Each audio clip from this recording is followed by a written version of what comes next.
الحمد لله وحده والصلاة والسلام على من لا نبي بعده. أعوذ بالله من الشيطان الرجيم. بسم الله الرحمن الرحيم. إن الحمد لله نحمده ونستعينه ونستغفره ونعوذ بالله من شرور أنفسنا ومن سيئات أعمالنا. من يهد الله فلا مضل له ومن يضلل فلا هادي له واشهد ان لا اله الا الله وحده لا شريك له واشهد ان محمدا عبده ورسوله صلى الله عليه وعلى اله وصحبه وسلم. يا ايها الذين امنوا اتقوا الله حق تقاته ولا تموتن إلا وأنتم مسلمون.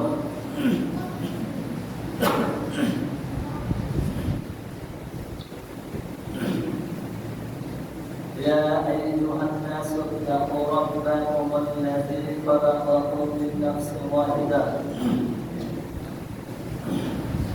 وخلق منها زوجها وبث منهما رجالا كثيرا ونساء واتقوا الله الذي تساءلون به والأرحام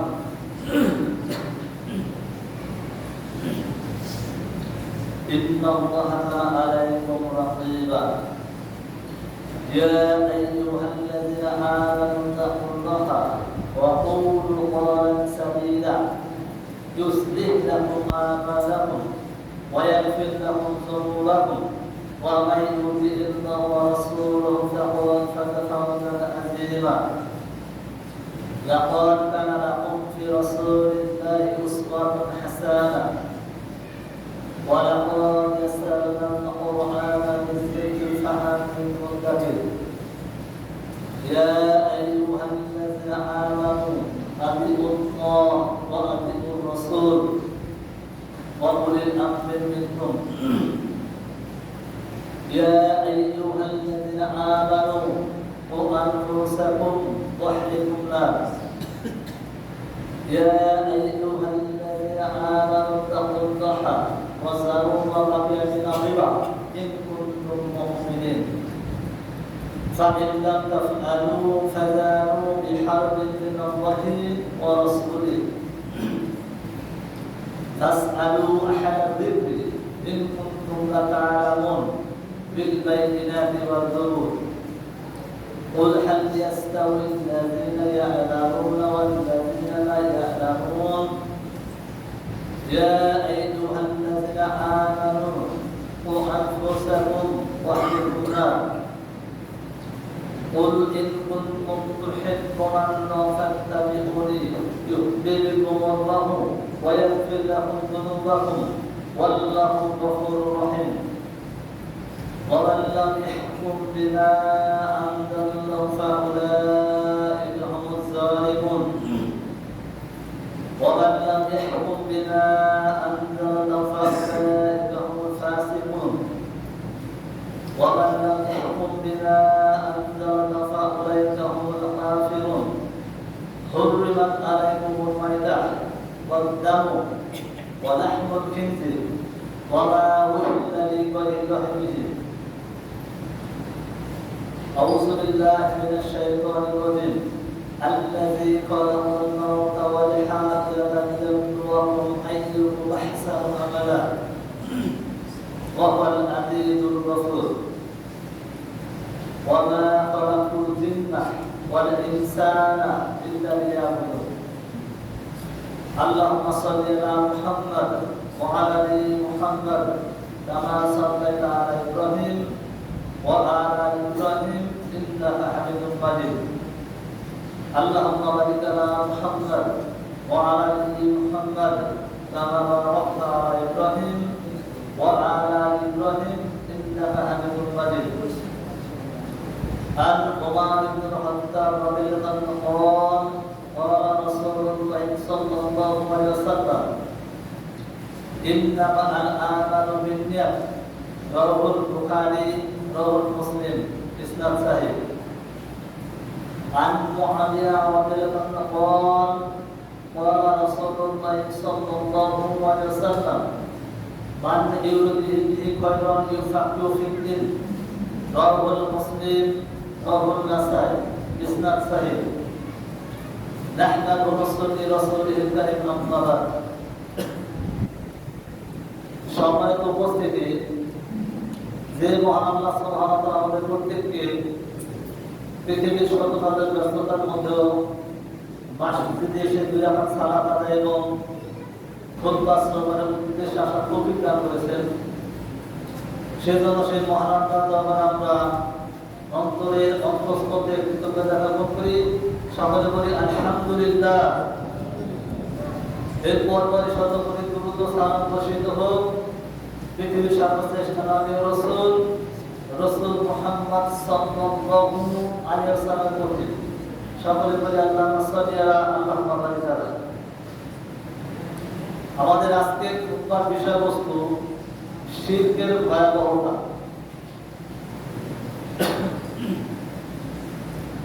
শিরক এর আবিধানিক অর্থ হচ্ছে কোন কিছুর সাথে অংশী সাব্যস্ত করা। যেমন একজন ব্যক্তি ব্যবসা করবে তো তার ব্যবসার কাজে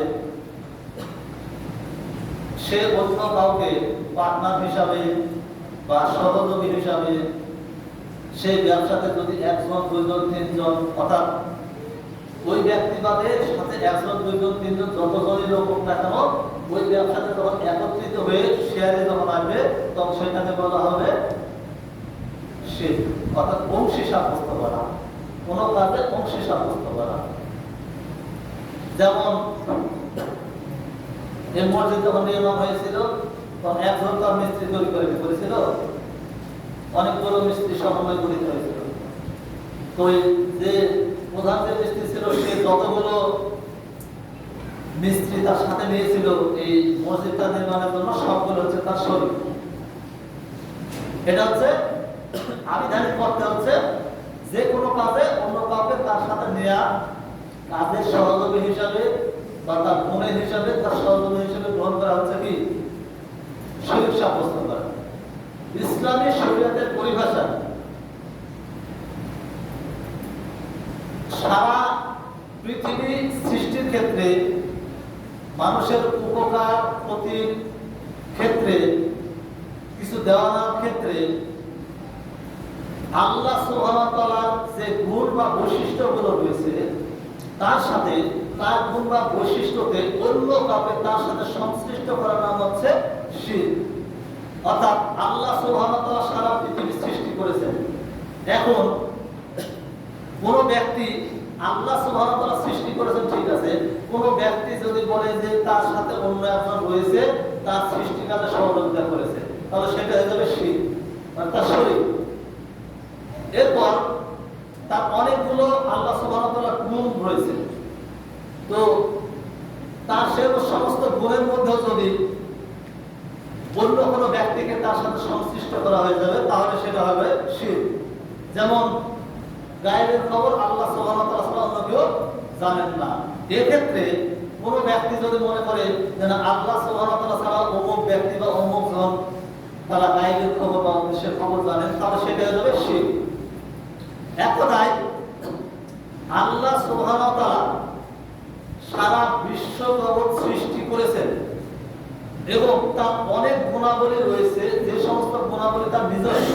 তো এই সমস্ত বিষয়বস্তুগুলোতে কোন ব্যক্তিকে কিংবা কোন বস্তুকে যে কাউকে তার সাথে তার কাজের সাথে সহযোগী হিসাবে মনে করাটাই হচ্ছে শিরক। তাহলে শিরক কি জিনিস আমরা বুঝতে পেরেছি কি? শিরক কি জিনিস এটা কি স্পষ্ট হয়েছে? আল্লাহ সুবহানাহু ওয়া তাআলার গুণের সাথে অন্য কাউকে শামিল করা, অর্থাৎ আল্লাহ সুবহানাহু ওয়া তাআলা এই কাজটা পারেন, এই কাজে অন্য কোনো ব্যক্তি এই কাজটা তাকে সাহায্য করেছেন বা এই কাজটা পারেন, এটা মনে করা হচ্ছে কি শিরক, অংশী সাব্যস্ত করা। তো এই শিরক হচ্ছে পৃথিবীর মধ্যে সবচেয়ে বড় গুনাহ। শিরকটা কি? পৃথিবীতে অনেক গুনাহ রয়েছে নাকি, পাপ রয়েছে, এর মধ্যে সবচেয়ে বড় গুনাহ কোনটি? শিরক। যেমনটি আল্লাহ সুবহানাহু ওয়া তাআলা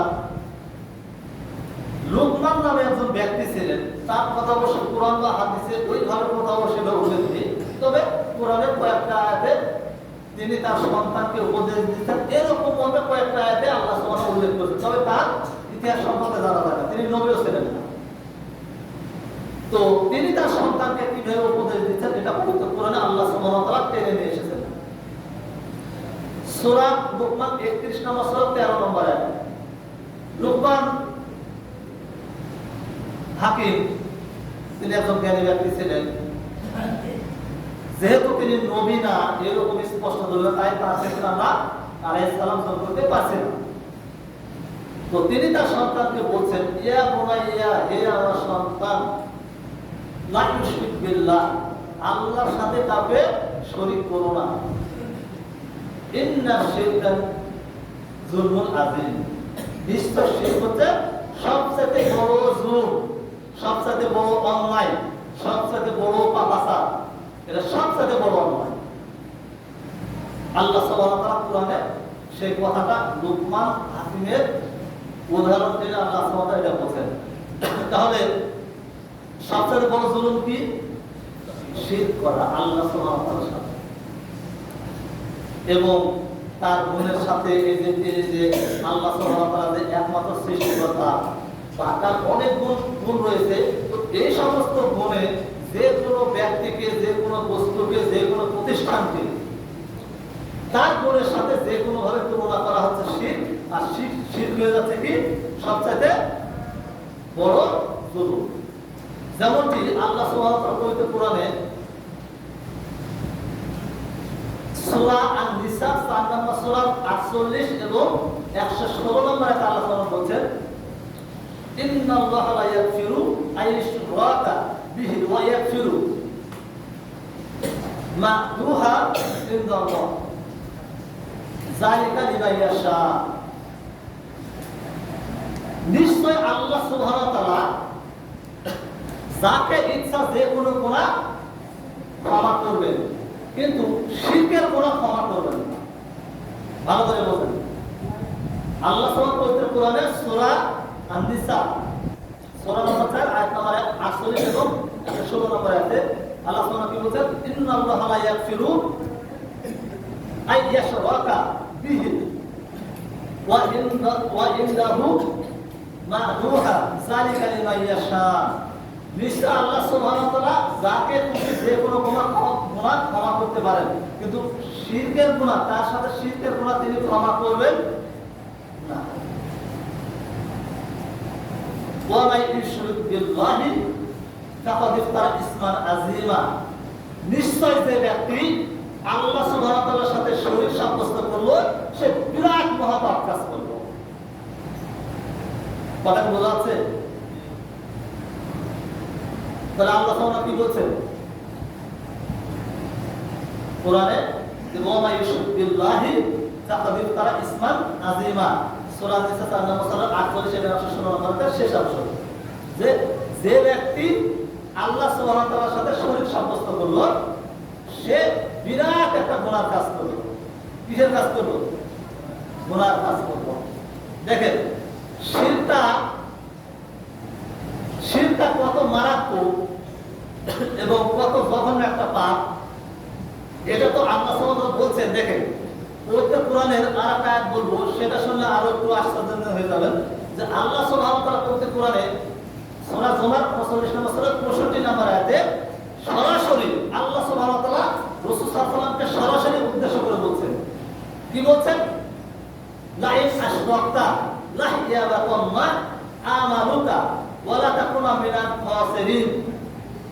আল্লাহ রাসূল সাল্লাল্লাহু বলছেন যে আপনি যদি আল্লাহর সাথে যদি শিরক করেন, তাহলে আপনার সমস্ত আমল কর্মফল বিনষ্ট হয়ে যাবে এবং নিশ্চয় আপনি ক্ষতিগ্রস্তদের মতো অন্তর্ভুক্ত হবেন। একটা মনে আমার বুঝতে পারেনি, কথা মনে আমার বুঝতে পারছেন না, আপনারা মাথার উপর দিয়ে যাচ্ছে নাকি? মসজিদে আস্তে আস্তে আমি প্রথমে ঢোকার পর প্রথমে সালাম দিলাম, সালাম উত্তর দেওয়াটা কি সালাম উত্তর দেওয়া? তাহলে নিলেন না কেন? আমি যখন প্রবেশ করলাম, সালাম প্রথমে দেওয়ার পর তো কার কোনো সারা শব্দ নেই, মোরব দিয়ে পেলাম, তো মনে করেন যে আছে ঠিক আছে, কিন্তু মসজিদে ঢোকার পর যদি আপনি ঘুমান তাহলে তো হবে না। ধরলাম জামাতের 5 মিনিট বাকি রয়েছে, সেই মধ্যে ঘুমানোর একটা ধরলাম যে আপনি ঘুম ধরে গেছে বসে বসে, মসজিদে আস্তে আস্তে যদি ঘুমান তাহলে তো হবে না। সংক্ষিপ্ত সময় গুরুত্বপূর্ণ আলোচনা হয়, একটু মনোযোগ দিতে হবে। আল্লাহ সুবহানাহু ওয়া তাআলা তার রাসূলকে সরাসরি বলছেন, কাকে বলছেন? রাসূল মুহাম্মদ সাল্লাল্লাহু আলাইহি ওয়াসাল্লাম তাকে বলতেছেন, লা ইন আশরাকতা লা ইয়াহবাতান্না আমালুকা ওয়া লা তাকুনা মিনাল খাসিরিন। তিনি বলছেন, হে রাসূল, আপনি নিজেও যদি শিরক করেন, আমার সাথে যদি কাউকে দোষী সাব্যস্ত করেন, তাহলে আপনার সমস্ত কর্মফল, আপনার সমস্ত আমল সব ধ্বংস হয়ে যাবে। আয়াতটির শেষাংশে বলছে ওয়া লা তাকুনান্না মিনাল খাসিরিন, লাস্টের অংশে এর অর্থ হচ্ছে ইহকালে এবং পরকালে আপনি ক্ষতিগ্রস্ত হবেন। আচ্ছা বলেন, আল্লাহ রাসূল সাল্লাল্লাহু আলাইহি ওয়াসাল্লাম কি শিরক করতে পারেন? পৃথিবীর বুকে অন্যান্য নবী রাসূলগণ যত ছিল, প্রত্যেকটা নবী রাসূলগণকে তো ওই আয়াতে আল্লাহ বলেছেন যে প্রত্যেকটা আমি নির্দেশ দিয়েছিলাম যে তোমরা আল্লাহর সাথে কাউকে শিরক করো না। নবী রাসূলদের কথা বলছেন ওই আয়াতে। এমনকি রাসূল সাল্লাল্লাহু আলাইহি ওয়াসাল্লামকে বলছে তুমি যদি শিরক করো। আচ্ছা, রাসূল সাল্লাল্লাহু আলাইহি ওয়াসাল্লাম কি শিরকের জন্য পৃথিবীতে এসেছেন না শিরক ধ্বংস করার জন্য? তিনি শিরক ধ্বংসের জন্য তিনি নির্যাতিত হয়েছেন, কি হয়নি? শিরক ধ্বংসের কারণে তো মনে করেন যে মক্কাতে কাফেররা নির্যাতন করেছে, এটার উদ্দেশ্যে। তো আল্লাহ রাসূল সাল্লাল্লাহু আলাইহি ওয়াসাল্লাম তিনি কি শিরক করতে পারেন? পারেন না। অথচ তারপরও আল্লাহ সুবহানাহু ওয়া তাআলা রাসূল সাল্লাল্লাহু আলাইহি ওয়াসাল্লামকে হুমকি দিচ্ছেন যে আপনি যদি শিরক করেন আপনার সমস্ত কর্মফল বিনষ্ট হয়ে যাবে এবং আপনি নিশ্চয়ই ক্ষতিগ্রস্তদের মধ্যে অন্তর্ভুক্ত হবেন। তাহলে রাসূল সাল্লাল্লাহু আলাইহি ওয়াসাল্লামকে এটা বলা মানে কত মারাত্মক আপনি বুঝতে পেরেছেন? আল্লাহ সুবহানাহু ওয়া তাআলা কি বোঝাচ্ছেন? আল্লাহ রাসূলকে বোঝানো মানে সাধারণভাবে কোন আয়াতে বলছেন, এখানে সূরা জুমার 39 নম্বর সূরা 65 নম্বর আয়াতে কি বলছেন? ওয়া লা তাকুনান্না মিনাল খাসিরিন, নিশ্চয় আপনি ক্ষতিগ্রস্তদের মধ্যে অন্তর্ভুক্ত হবেন যদি শিরক করেন। তাহলে শিরক কি কোনো ছোটখাটো গুনাহ? পুরানো আয়াতগুলো বললাম, এখন দেখেন কিছু হাদিস থেকে বলবো ইনশাআল্লাহ। হাদিসটি হলো সহিহ বুখারী হাদিস নাম্বার 4477, সহিহ মুসলিম হাদিস নাম্বার 86, সুনান আবু দাউদ হাদিস নাম্বার 2382, জামিআত তিরমিজি হাদিস নাম্বার 3012, সুনান নাসাই হাদিস নাম্বার 2032, মুওয়াত্তা ইমাম মালিক হাদিস নাম্বার 755, মুসনাদ আহমদ হাদিস নাম্বার 22341। আন আব্দুল্লাহ ইবনে মাসউদ রাদিয়াল্লাহু আনহু قال রাসূলুল্লাহ সাল্লাল্লাহু আলাইহি ওয়াসাল্লাম, আব্দুল্লাহ ইবনে মাসউদ রাদিয়াল্লাহু আনহু রাসূল সাল্লাল্লাহু আলাইহি ওয়াসাল্লামকে বলছেন, ইয়া রাসূলুল্লাহ, মান ক্বালা আস-সাআতি ওয়াল কুবরাতি, তিনি বলছেন, হে আল্লাহ রাসূল, পৃথিবীতে সবচেয়ে বড় গুনাহ কোনটি? ক্বালা নবী সাল্লাল্লাহু আলাইহি ওয়াসাল্লাম, আল আশরাকু বিল্লাহি ইল্লা মান তাওয়াল্লা ওয়া যাদা ফিল সিফর। রাসূল বলছেন যে পৃথিবীর মধ্যে সবচেয়ে মারাত্মক যেটা গুনাহ সেটা হচ্ছে শিরক করা। অথচ আল্লাহ সুবহানাহু ওয়া তাআলা তোমাকে সৃষ্টি করেছেন, আল্লাহ তোমাকে সৃষ্টি করেছেন, আল্লাহ তোমাকে বাঁচিয়ে রেখেছেন, অথচ তুমি আল্লাহ সুবহানাহু ওয়া তাআলার সাথে অন্য কাউকে কি করছো? শরীক করছো। তার গুণে মানে সব জায়গাতে এটা হচ্ছে সবচেয়ে কি মারাত্মক গুনাহ। আল্লাহ সুবহানাহু ওয়া তাআলা রাসূল সাল্লাল্লাহু আলাইহি ওয়াসাল্লাম একটি হাদিসে কুদসি, জামিআত তিরমিজি হাদিস নাম্বার 3360, এটা হচ্ছে হাদিসে কুদসি, অর্থাৎ হাদিসের মধ্যে আল্লাহ সুবহানাহু ওয়া তাআলা সরাসরি বলেন। আর আবু হুরায়রা রাদিয়াল্লাহু আনহু قال رسول الله صلى الله عليه وسلم, আবু হুরায়রা রাদিয়াল্লাহু আনহু বর্ণিত হাদিস রাসূল সাল্লাল্লাহু আলাইহি ওয়াসাল্লাম বলেন, قال الله تعالى, আল্লাহ সুবহানাহু ওয়া তাআলা বলেন, ইয়া ইবনে আদম, হে আদম সন্তান, ইন্না ফিয়া সাতারুদু ইল্লা ওয়া মান কাযাবাল, হে আদম সন্তান, তুমি যদি আমার সামনে যদি আসমান থেকে জমিন অবধি যদি পরিপূর্ণ পাপে তুমি যদি আমার সামনে যদি হাজির হও, মান তারাকা সালাতা কুফরা, তাহলে আমি তোমার সামনে আমি ক্ষমা নিয়ে তোমার সামনে আমি হাজির হব। ইল্লা মান আশরাকতা বিল্লাহ, তবে তুমি যদি আমার সাথে যদি কাউকে যদি শিরক করো, লা ইউশরিক বিল্লাহি ইল্লা মান সাতারা, তুমি যদি আমার সাথে যদি কাউকে শিরক করো সেটা তোমার ক্ষমা নেই। ভালো করে কথাটা বলতে, আল্লাহ সুবহানাহু কি বলছেন যে হে আদম সন্তান, তুমি যদি আসমান থেকে জমিন অবধি সারা দুনিয়া ভর্তি পাপ নিয়ে যদি আমার সামনে যদি হাজির হয়ে যাও, তারপরও আমি তোমাকে কি করব? ক্ষমা করে দেব। কিন্তু শর্ত হচ্ছে আমার সাথে কাউকে শরীক করা যাবে না, কোন ধরনের শিরক করা যাবে না। শর্ত কি? শর্তটা কি শিরক করা যাবে না। তাহলে আল্লাহ সুবহানাহু ওয়া তাআলা যাকে খুশি যে কোনো গুনাহ যাকে ইচ্ছা যে ইচ্ছা মাফ করতে পারে, তবে শিরকের গুনাহ কি করবেন না, ক্ষমা করবেন না। কোরআনে বলছেন, হাদিসে বলছেন, এমনকি অপর একটা হাদিসে মুয়াজ রাদিয়াল্লাহু আনহু থেকে বর্ণিত একটা হাদিসে বলছেন, হাদিসটি আছে মুসনাদ হাদিস নাম্বার 22187। তিনি বলছেন, আর মুয়াজ ইবনে জাবাল রাদিয়াল্লাহু আনহু قال النبي صلى الله عليه وسلم ان لا يشرك بالله في النهي والعذاب من الساعه। আল্লাহ রাসূল সাল্লাল্লাহু আলাইহি ওয়াসাল্লাম বলছেন যে তোমাকে যদি আগুনের মধ্যে যদি নিক্ষেপ করা হয়, কার মধ্যে, আগুনের মধ্যে যদি নিক্ষেপ করা হয়, তোমাকে কেটে যদি 2 টুকরো 6 টুকরো তোমাকে যদি ছিন্ন ভিন্ন করা হয়, তবুও তুমি আল্লাহ সুবহানাহু ওয়া তাআলার সাথে কাউকে শরীক করো না, শিরক করো না। তাহলে আল্লাহ সুবহানাহু ওয়া তাআলার সাথে শিরক করার গুনাহকে আমরা বুঝতে পারছি। আর অনেক কোরআন হাদিসে অনেক আয়াত আছে, কিন্তু বলার মতো সময় নেই, তাই সংক্ষেপে আয়াতগুলো এবং হাদিসগুলো বলছি। তাহলে আল্লাহ সুবহানাহু ওয়া তাআলার সাথে শরীক করা কত বড় গুনাহের কাজ, এটা আমরা বুঝতে পারছি। দেখেন, মক্কার কাফেররা যখন মুসলিমদের উপর অত্যাচার করতে থাকলো লাগাতার, কিছু মুসলিম এসে, যেমন অনেক সাহাবী এসে রাসূল সাল্লাল্লাহু আলাইহি ওয়াসাল্লামকে অভিযোগ দিল, হে আল্লাহর রাসূল, কাফেররা তো আমাদের উপর অনির্ধারিত নির্যাতন করছে, আমরা তো একদম বলতে গেলে প্রায় অধৈর্য হয়ে পড়েছি, আমাদের ধৈর্য আর কুলাচ্ছে না। তো আপনি যদি আল্লাহ সুবহানাহু ওয়া তাআলার কাছে যদি একটু দোয়া করতেন আমাদের জন্য, যে আল্লাহ সুবহানাহু ওয়া তাআলা কাফেরদের হাত থেকে যদি একটু রেহাই দিত, তাহলে আমরা হয়তো একটু নিস্তার পেতাম। তো রাসূল সাল্লাল্লাহু আলাইহি ওয়াসাল্লাম বলছেন, কাফেরদের অত্যাচারে আল্লাহ সুবহানাহু ওয়া তাআলা একত্ববাদের ঘোষণা দেওয়ার কারণে কাফেরদের অত্যাচারে তোমরা অতিষ্ঠ হয়ে পড়েছো। অথচ শুনে রাখো একটা কথা, কি, তোমাদের পূর্ববর্তী অনেক সম্প্রদায় ছিল যারা আল্লাহ সুবহানাহু ওয়া তাআলার উপর ঈমান এনেছিল, তার সাথে কাউকে শরীক করত না। এই যে আল্লাহ সুবহানাহু ওয়া তাআলার সাথে কাউকে তারা শরীক করত না, এই অপরাধে তাদেরকে কি করা হতো, তাদেরকে তাদের শরীরের মাঝখানে করাত ঢেলানো হতো। করাত বলছেন, কাঠ কাটা করাত দেখেছেন, 2 পা ধরে আপনার তাদের মিডিলে থাকে গাছ, দেখেননি, দেখেছেন? এরকম করাত দিয়ে মাঝখান দিয়ে কি করতো, তার সামনে থেকে পিছন বা সব ফেলে ফেলতো, অর্থাৎ 2 ভাগ করে ফেলতো। কাউকে তার শরীরের ভিতরে আগুনের চিরুনি ছিল, চিরুনি তো আমরা দেখেছি নাকি, আগুনের চিরুনি তাতানোর পর শরীরের মধ্যে ঢুকে দেওয়া হতো, ঢুকে দেওয়ার পর টান মেরে শরীরের মাংস ছেড়ে দেওয়া হতো। কথা মনে বুঝতে পারেন না? রাসূল বলছে, তোমাদের পূর্ববর্তী সম্প্রদায় যারা ছিল তাদের কাউকে শরীরের মাঝখানে করাত দিয়ে একদম 2 ভাগ করে ফেলা হতো, কাউকে লোহার চিরুনি শরীরের মধ্যে ঢুকে একদম মাংস ছেড়ে ফেলা হতো। আচ্ছা বলেন তো, এগুলো কি কম কষ্টকর? কম কষ্টকর না বেশি কষ্টকর? এখন তো আপনাকে যদি বলা হয় না, আপনি যদি অমুক জায়গাতে আমার যে যদি না মেরে আসো, তাহলে পরে দিন তোমার ঘর বাড়ি থাকবে না, তাহলে তো আপনি শেষ, ইমান শেষ।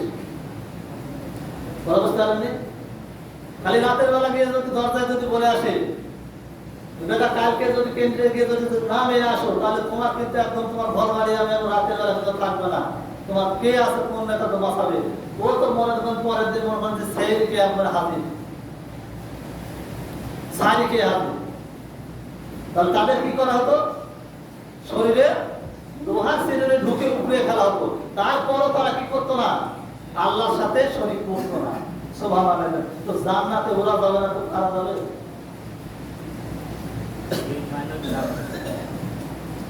তাহলে ওরা যাবে না, কারা যাবে? এই যে ভয়ঙ্কর অবস্থা পরিস্থিতি, দেখেন একটা বিষয় ভালো করে বুঝে।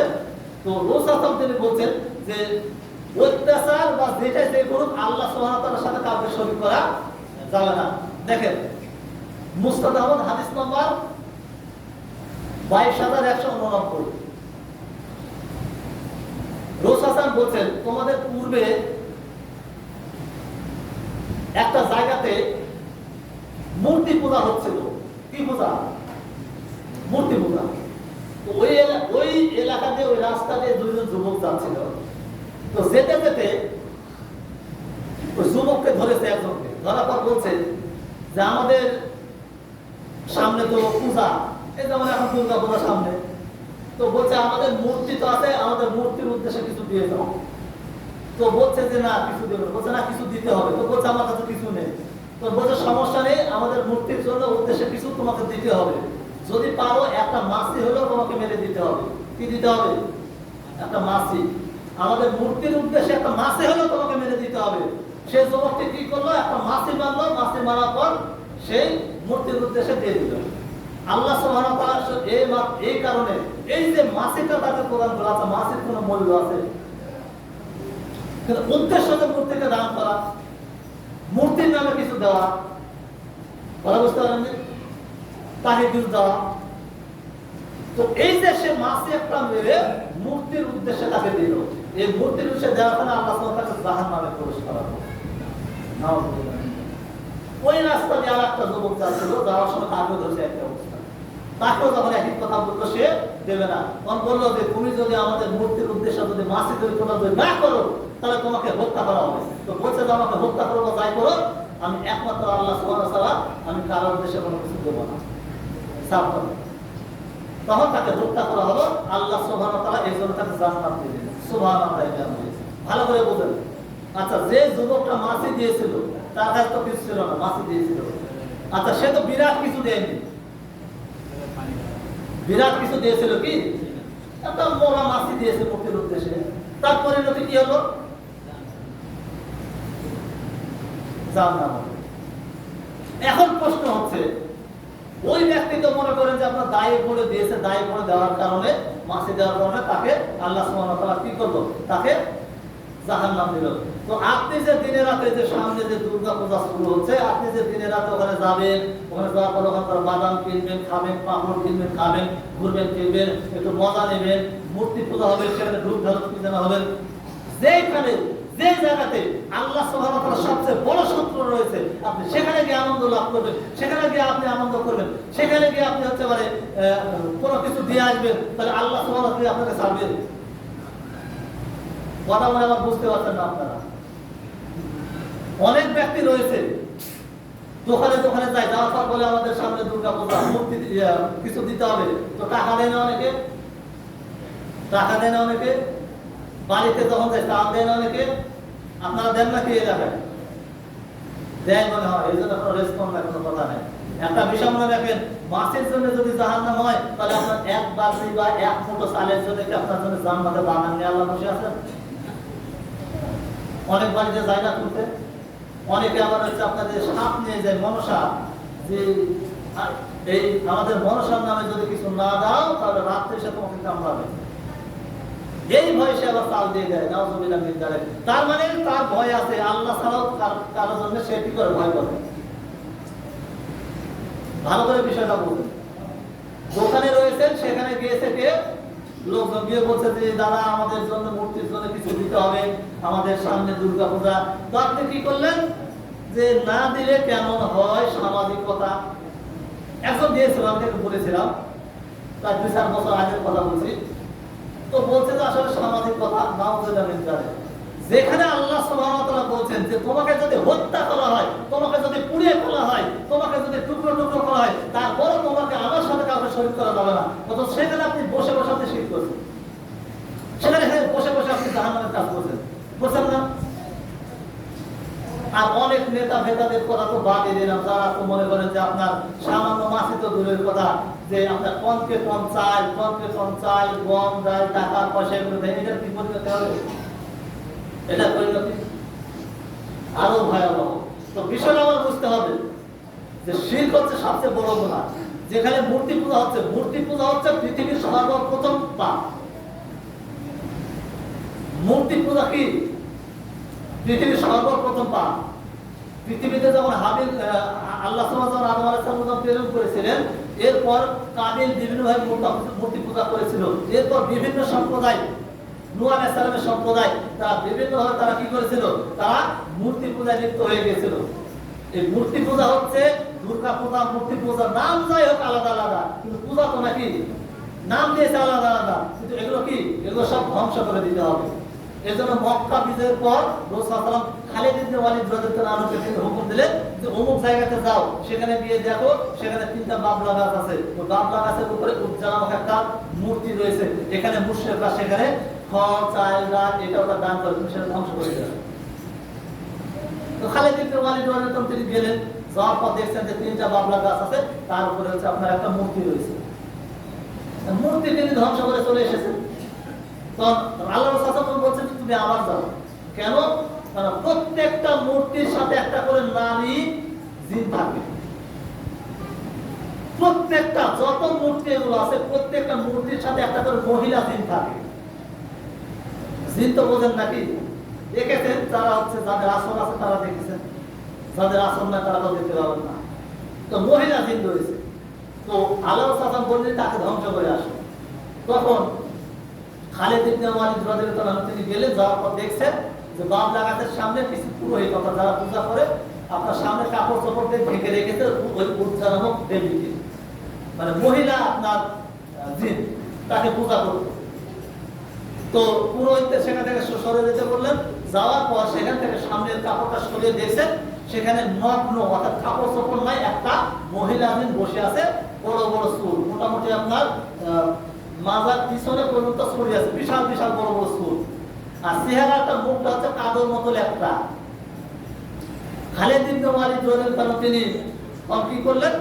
তাকে আল্লাহু আকবার বলে বলছে যে পৃথিবীর বুকে আল্লাহ সুবহানাহু ওয়া তাআলা অন্য কোন দেব দেবী কোন মূর্তি কোন কারো স্থান পৃথিবীর বুকে চলবে না। তখন থেকে খালিদ ইবনে ওয়ালিদ রাদিয়াল্লাহু আনহু তিনি এক কোপ মেরে তার কান্নাটা দিয়ে দিলেন, এক কোপে তার লাশের সাথে তার হত্যা করলেন সেই মহিলা দেবীকে। কথা বুঝতে পারছেন কি? আমার সময় শেষের দিকে, আর অনেক কথা আছে, হচ্ছে না, প্রায় শেষের দিকে। তো আমি ইনশাআল্লাহ সংক্ষেপে বলার চেষ্টা করবো। শিরক কি বিষয়টা স্পষ্ট, সমাজে যে শিরকগুলো রয়েছে এগুলো ইনশাআল্লাহ বলার চেষ্টা করছি সংক্ষেপে। তো তাকে হত্যা করে দেখেন, তাহলে রাসূল সাল্লাল্লাহু আলাইহি সময়ও এমনকি পৃথিবী যখন সৃষ্টি হয় সৃষ্টি লোকের পরেও মূর্তি পূজা ছিল সর্বপ্রথম পাপ। তো এই মূর্তি পূজা এখন পর্যন্ত চালু এবং বলবৎ রয়েছে। এখন বিশাল করতে পারেন যে আমরা মুসলিমরা আমরা তো মূর্তি পূজা ভাই করি না, আমরা তো শিরকটা করি না। ঠিক আছে, আপনি মূর্তি পূজা করেন না, কিন্তু মূর্তি পূজা বড় কাজ করেন। কি করেন? মূর্তির নামে দান করেন, জাহান্নামে টিকিট কেটে বেঁধে দিয়েছেন। ওইখানে যান, গিয়ে কি করে রাতের বেলা হচ্ছে আপনার ঢোলক তবলা বাজায় না পূজার সময়, সেখানে যায়, যাওয়ার পর সেগুলো দেখে। আল্লাহ কসম করে বলতেছি, এই যে মনে করেন যে যদি মানসিরা গ্রামের দিকে যদি যান বলবেন ওখানে একটা মন্দির আছে না? আছে। যখন শুরু হবে ওই টাইমটাতে দেখবেন পুরুষ বলেন বা মহিলা বলেন ম্যাক্সিমাম যে সমস্ত মন্দিরগুলো রয়েছে নামধারী মুসলিম, আসলে মুসলিম এটা কাফের বলতে হবে, নামধারী মুসলিম মহিলা এবং পুরুষ তারা ওখানে ভিড় জমায়, হিন্দুদের চাইতে বেশি,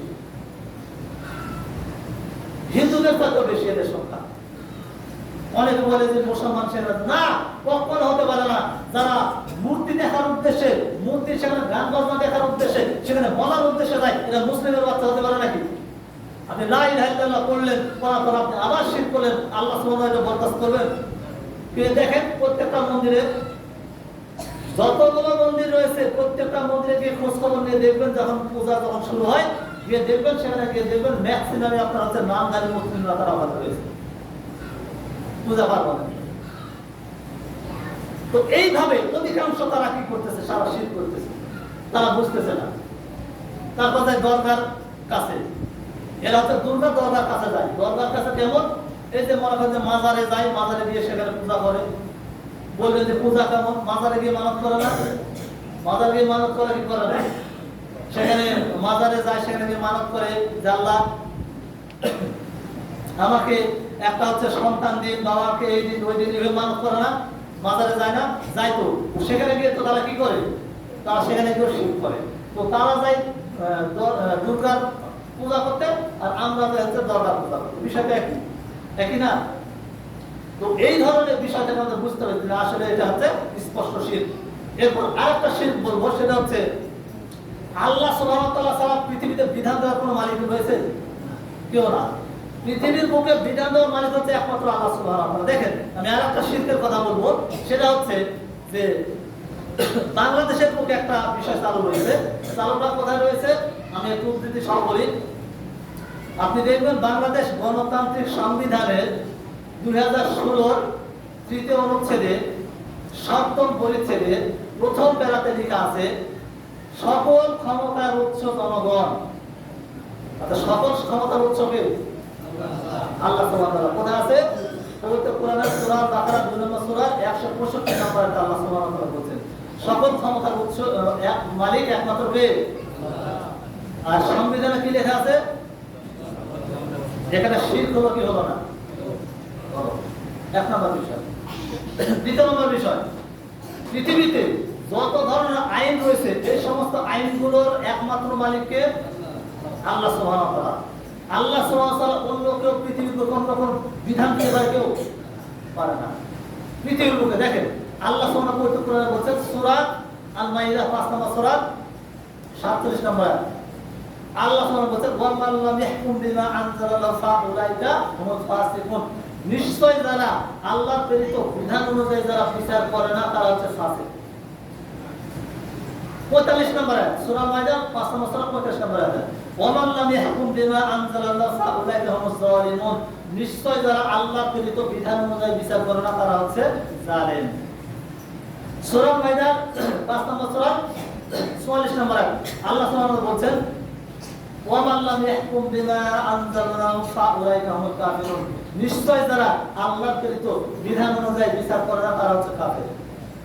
আচ্ছা বলেন সংবিধান অনুযায়ী বাংলাদেশ সহ হিন্দুস্তান সহ যে সমস্ত দেশে আশপাশে আছে এই সমস্ত সংবিধানের বিচার কার্য এই সংবিধান কার পদ্ধতি অনুযায়ী হয়? আল্লাহর না মানুষের? মানুষের তৈরি বিধান অনুযায়ী যদি কেউ বিচার করে তারা কি হবে? কাফের, জালেম, ফাসিক। বিধান কার হতে হবে? একমাত্র আল্লাহ সুবহানাহু ওয়া তাআলা। তাই এটা আমাদের মনে রাখতে হবে যে আইনের ক্ষেত্রেও যে কোনো ক্ষেত্রে আল্লাহ সুবহানাহু ওয়া তাআলা অন্য কারো বিধান মানা যাবে না। এটা হচ্ছে আরেক ধরনের শিরক। এরপর আরেকটা শিরক বলি কারণ সময় সংক্ষেপ এই শেষের দিকে প্রায়। আরেকটা হচ্ছে আপনার জানে সুনান ইবনে মাজাহ হাদিস নাম্বার 2737, সুনান নাসাই হাদিস নাম্বার 3455, মুওয়াত্তা মালিক হাদিস নাম্বার 781। রাসূল সাল্লাল্লাহু আলাইহি ওয়াসাল্লাম বলেছেন আত-তামিমা আল-আশরাকু ফাহু আশ-শিরক। রাসূল সাল্লাল্লাহু আলাইহি ওয়াসাল্লাম বলেছেন যে ব্যক্তি তাবিজ কবজ ঝোলাবে সে শিরক করলো। তাবিজ কবজ যে ব্যক্তি ঝোলাবে সে শিরক করলো। যে ব্যক্তি হাতে পায়ে গলায় যে কোনো জায়গাতে হোক না কেন যে কোনো ধরনের তাবিজ যদি ঝোলায় তাহলে সে কি করলো? শিরক করলো। তার স্থান কোথায়? কোথায় স্থান? এটা শিরক। রাসূল সাল্লাল্লাহু আলাইহি ওয়াসাল্লাম স্পষ্ট হাদিস। অনেকের ব্যথা হয়, হয় না? হাতে পায়ে পায়ে হয় কি হয় না? ব্যথা হয়। সুতা বাঁধে না কেন বাঁধে? ভালো হওয়ার উদ্দেশ্যে। সুতা কি কোনো ক্ষমতা আছে আপনার উপকার করা? কারো জ্বর হয়েছে কি খেতে হবে? ওষুধ খেতে হবে। দিয়েছে ওষুধ ডাক্তার 500 টাকা অ্যান্টিবায়োটিক সহ। নিয়ে আসার পর জ্বর হয়েছে আপনি গলায় ঝুলিয়ে রেখেছেন, আপনার ওষুধ ভালো হবে? হবে না। এটা একটা উদাহরণ দিচ্ছি। পাতলা পায়খানা হয়েছে, টয়লেটে সাতবার গেছেন অলরেডি, আপনার স্যালাইন সহ আর অন্যান্য ওষুধ দিয়েছে, আপনি স্যালাইন নিয়ে এসে পেটে বেঁধে রেখেছেন, আপনার ওষুধ ভালো হবে? যদি বলেন যে আমার বিশ্বাস হবে, হবে? হবে না।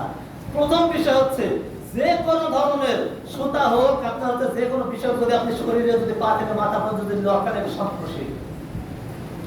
যদি কোনো ব্যক্তি যদি এটা লটকায় বা ঝোলায় তাহলে সে কি করবে? শিরক করবে। তা এই কাজটাও কি করা যাবে না? করা যাবে না।